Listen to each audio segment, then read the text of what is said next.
I want to talk about grief and the process of grief and the things I've learned along the way. I definitely advise working with a grief counselor or someone who specializes in grief and loss if you need it.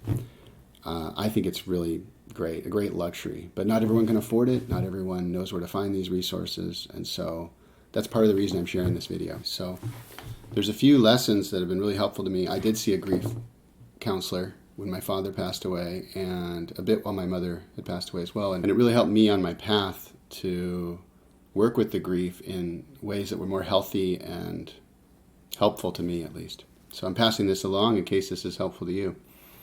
First point around grief is that it's a permanent change most of the time, especially with death. It's a loss that is forever. And the context shift and the change that happens within us and our perception of reality is hard to reckon with. So we go through the 5 stages of grief, right? And denial is the first one because we just can't believe it's true.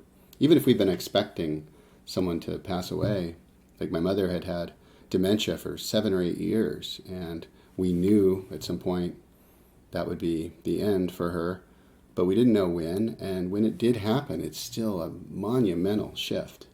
So just recognizing that it's permanent and maybe larger than you anticipated, even when it's expected, I think is really helpful.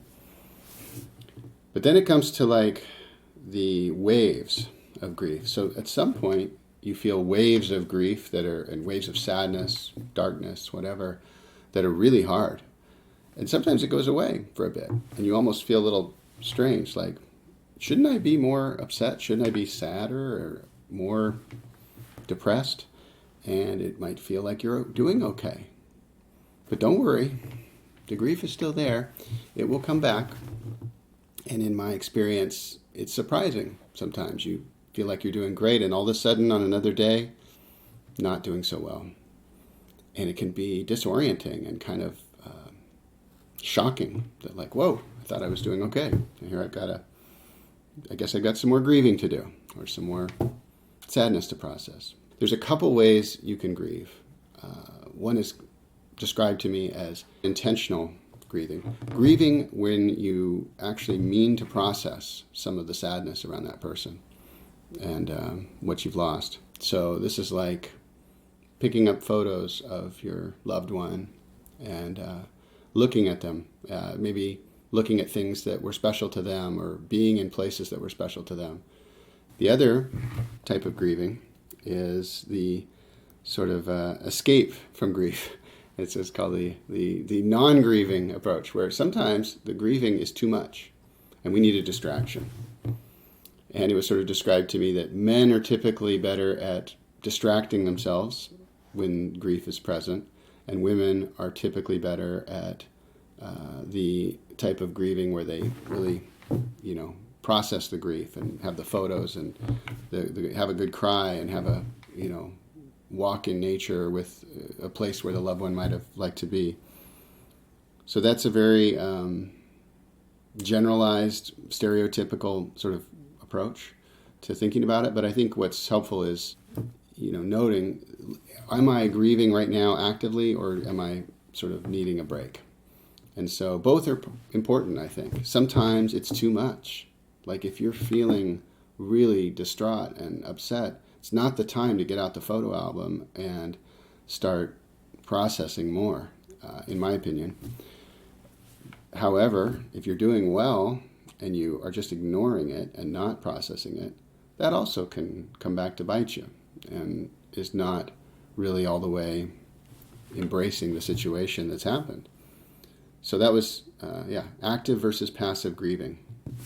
Knowing when to take a break. One thing that can happen too is guilt. You can feel, at least with me, I felt pretty guilty in a way that I was still alive. When my best friend Bill passed away, I was feeling like, why him?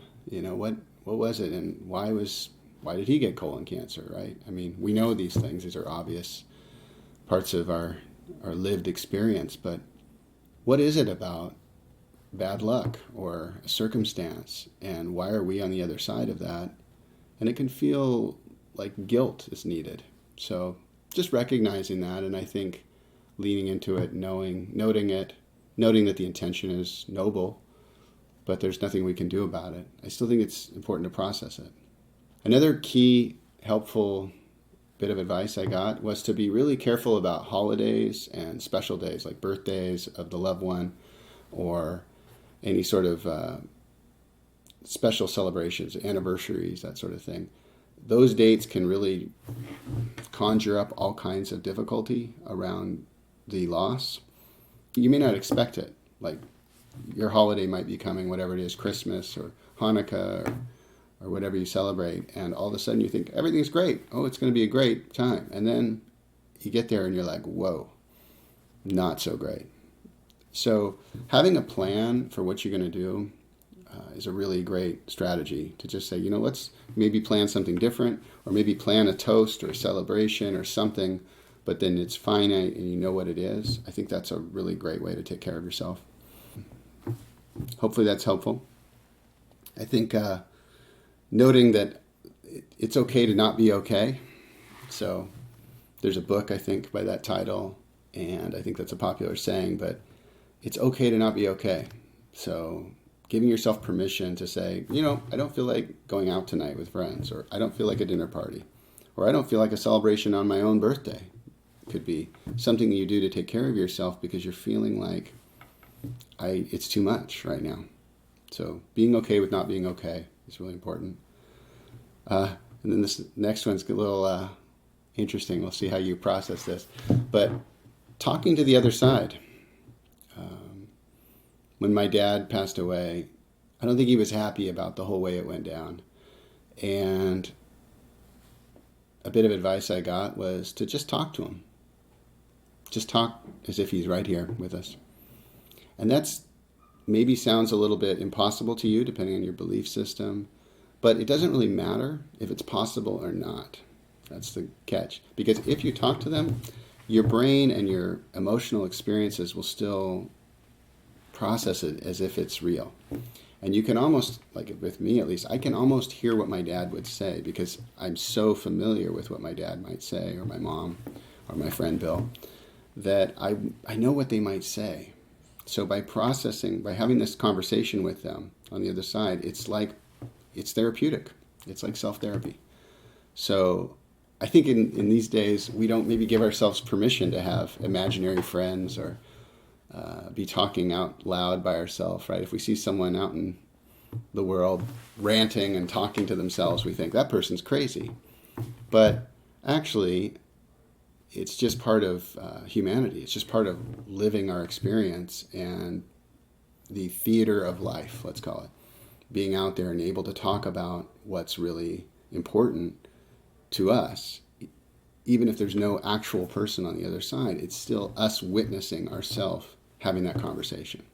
So, hope that's helpful. I would encourage you to try it once or twice. You could also write a letter, but I encourage the verbalization because it's just a little more energy happening. You hear the sound waves, you hear the sonic vibrations inside you and how you might interpret that.